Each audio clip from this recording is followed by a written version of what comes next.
할렐루야. 네, 목요일 새벽 예배를 드리신 성도님들을 환영하고 축복합니다.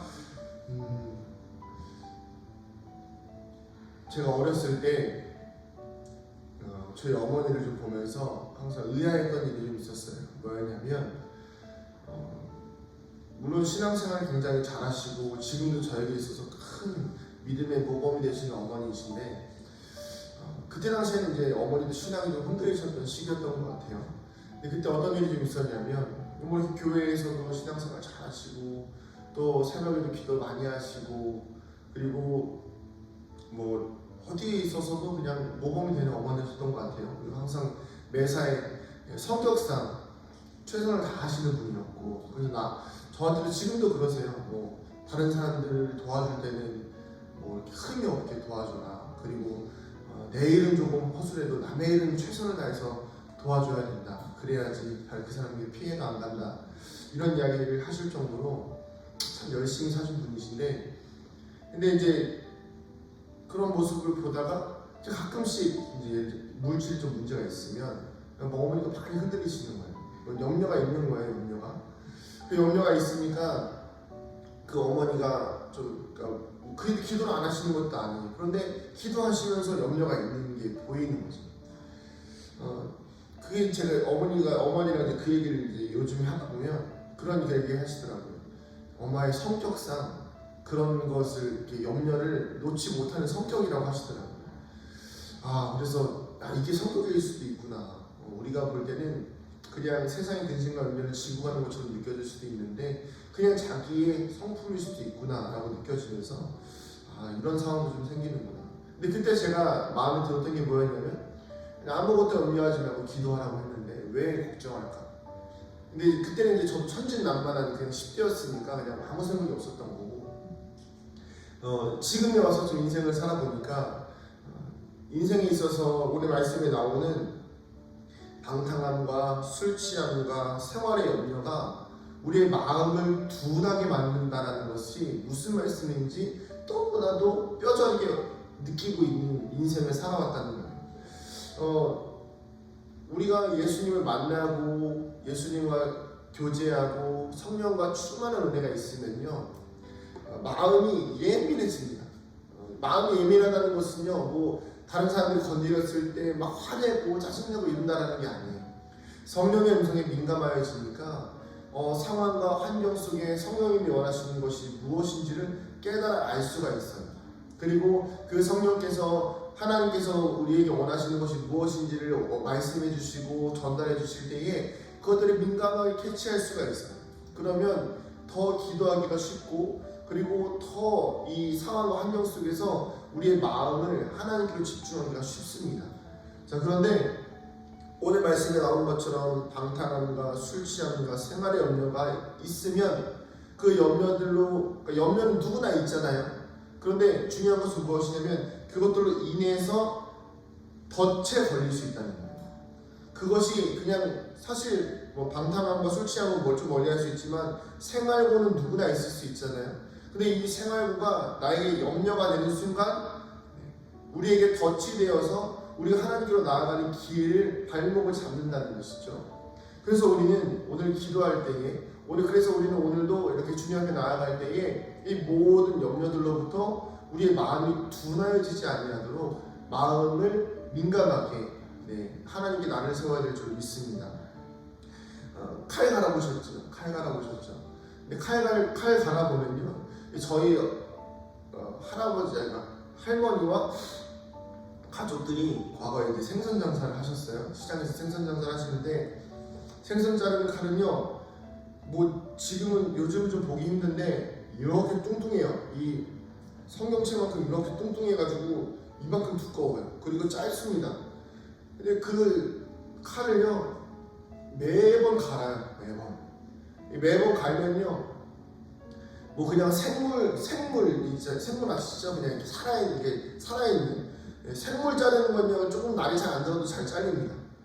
근데 뭐 명절이나 이때 돼가지고 동태를 자르잖아요. 그 동태는 잘 안 잘려요. 얼어 있으니까. 그러면 그 전날부터 삼촌이 칼을 갈기 시작합니다. 그럼 칼을 갈면 그 다음부터 동태는요 그냥 자르는 대로 투막에 다 나버리는 거예요. 생분도 예외 없습니다. 다 잘라버리는 거예요. 자, 이게 왜 중요할까요? 오늘 말씀에 나오는 방탕함과 술 취함과 생활의 염려는요 우리가 기도해서 성령의 음성으로 또 말씀으로 칼날을 갈아버리면 이 모든 염려와 근심과 걱정들이 올 때에 우리가 이것들을 다 잘라버릴 수가 있는 거예요. 성령의 능력으로.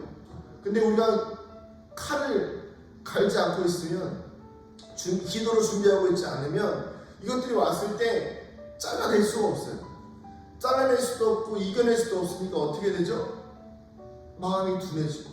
그럼 처음에 둔해지면 그냥 계속 기도하면 되는데 둔해지니까 계속 그 염려 가운데로 빠져서 이제 다시는 기도할 수 있는 상황으로 돌아오지 못한다는 것입니다. 사랑하는 성도님들, 우리의 마음에 영적인 칼날을 가셔야 돼요. 저는 이 영적인 칼날을 갖는 게 굉장히 중요하다고 생각합니다. 민감하지 않으면 성령의 음성을 들을 수가 없고 또 민감하지 않으면 악한 마귀 사단의 권세를 잘라낼 수가 없어요. 그래서 오늘 말씀에 나와 있지요. 36절에 뭐라고 나와 있지요? 이러므로 너희는 장차 올 이 모든 일을 능히 피하고 인자 앞에 서도록 항상 기도하며 깨어있으라. 항상 기도하며 깨어있으셔야 되는 것입니다. 근데 중요한 게 무엇이냐면 이 하나님의 심판과 또 사단의 이런 공격들이 지구상에 거하는 모든 사람에게 임한다고 해요. 그 누구도 예외 없이 모두에게 임한다고 합니다. 그리스도인과 비그리스도인 모두에게 임한다고 합니다. 자, 그런데 중요한 것은 무엇입니까? 우리는 예수님을 아는 사람들이에요. 구원을 경험한 사람들입니다. 그렇다면 우리는 그들과 뭔가 좀 달라야겠죠. 그러려면 기도하고 깨어있는 것밖에 없어요. 기도하고 깨어있는다는 것은 무엇일까요? 제가 계속 강조하는 거. 24시간 하루 종일 성령님을 교제하는 것을 의미합니다. 여러분 이제 이게 왜 중요하냐면 예를 들어서 제가 좀 말씀을 드려볼게요. 이제 얼마 전에 저와 아내가 이제 뭐 별거 아닌 상황 가운데에서 뭐 갈등도 아니에요. 별거 아닌 상황 가운데서 서로 이제 좀 언쟁이 좀 있었어요. 근데 그 언쟁 가운데에서 뭐 대단한 언쟁도 아니었습니다. 근데 그 언쟁 가운데에서 두 사람 서로가 다 이 상황이 하나님 주신 상황이 아니다는 걸 느꼈어요. 그리고 나서 어떻게 했냐면 그러니까 똑같이 뭐 한 건 아니에요. 그냥 서로 각자 떨어져 있었어요. 떨어져 있으면서 뭘 했냐면 기도한 거예요. 이게 하나님이 원하시는 상황이 아닙니까? 그래서 뭘 했냐면 이 상황에 하나님을 공격하는 거예요. 별거 아닌 일들로 하나님께서 우리가 기도하지 못하게 하시고 성령에 민감하지 못하게 기도하지 못하게 하시는구나. 이거를 떨어져 있으면서 동시에 깨달았어요. 그래서 뭘 했냐면 각자 기도한 거예요. 그리고 나서 나중에 돌아와서 서로 사과하고 서로 미안하다고 말하고 우리가 더 깨어서 기도하자.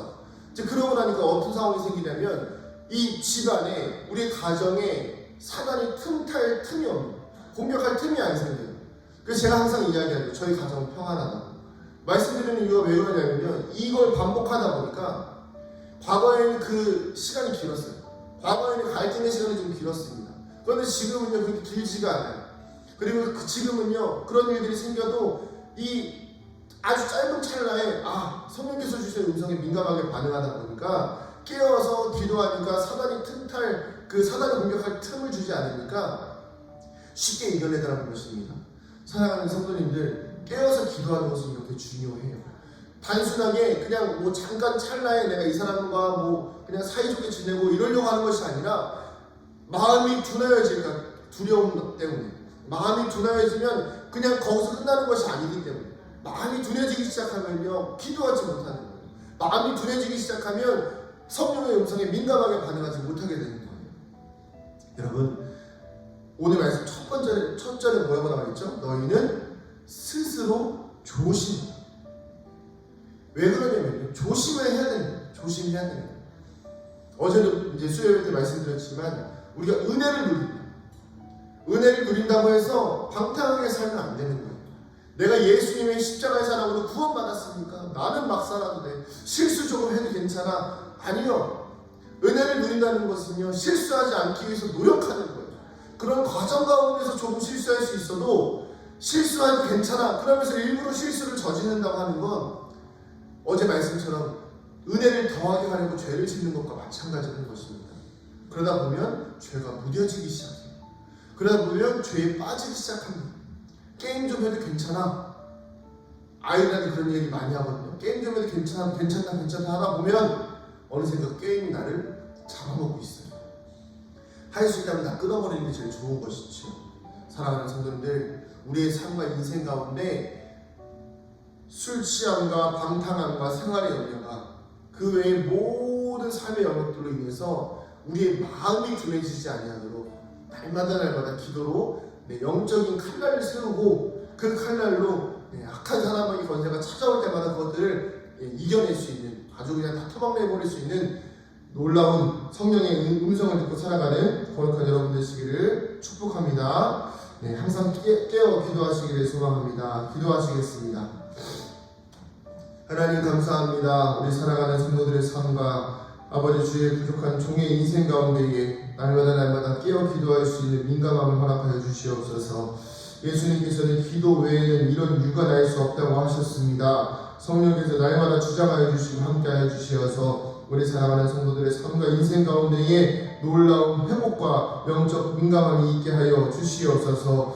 둔하여져서 사단이 공격해도 당하는지도 모르고 그냥 당하는 것이 아니라 민감하여져서 영적인 칼날을 가지고 성령의 칼을 가지고 성령의 능력으로 말씀의 검으로 그 모든 것들을 다 이기고도 남음이 있는 거룩한 믿음의 백성들 되게 하여 주시옵소서. 아버지 특별히 아버지 사랑하는 성도들의 몸과 마음과 생각을 지켜주시고 아버지 아픈 육신이 회복되어지게 하여 주시고 아픈 관절들이 낫게 하여 주시며 아버지 그 막혔던 심령들이 아버지 시원하게 뚫려서 아버지 생명이 폭포수와 같이 흘러넘치는 거룩한 믿음의 백성들 되게 하여 주시옵소서. 감사드리며 사랑이 많으신 예수님의 이름으로 기도드립니다. 아멘.